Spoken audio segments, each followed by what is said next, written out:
ये PMT 1991 का question है।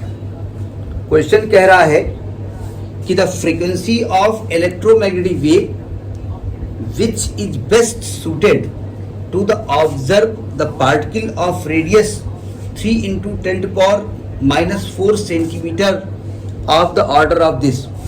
मतलब हम क्वेश्चन को समझने की कोशिश करिएगा।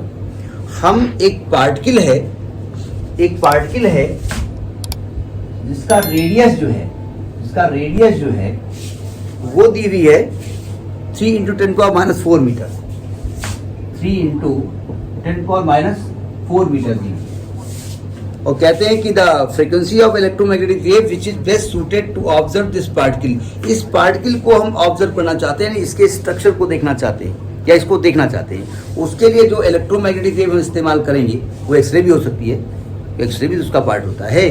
तो कहते हैं उसकी फ्रीक्वेंसी क्या होना चाहिए, यानी इसके अंदर उसको अगर घुसना है तो उसकी फ्रीक्वेंसी क्या होनी चाहिए। समझ में आया क्वेश्चन क्या कह रहा है?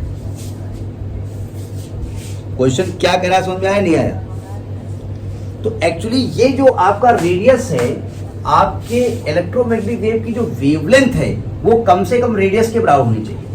यानी कितनी होनी चाहिए?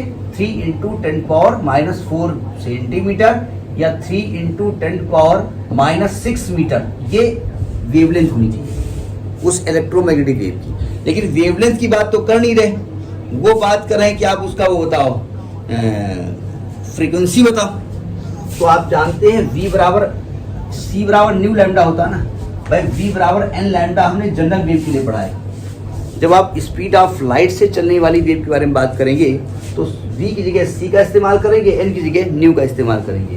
तो न्यू बराबर हो जाएगा C/λ। C हो जाएगा 3 into 10⁸, लैम्डा हो जाएगा 3 into 10⁻⁻6 यानी कि 10⁻14 हर्ट्ज। यानी आपकी जो इलेक्ट्रोमैग्नेटिक वेव उस पार्टिकल के अंदर जाके बताएगी, अच्छा चाची यहाँ बैठी हो, तो उसकी फ्रीक्वेंसी कितनी होनी चाहिए? 10⁻14 हर्ट्ज की होनी चाहिए। ठीक है, तो ये आपका PMT 1991 का क्वेश्चन है, नोट करिए।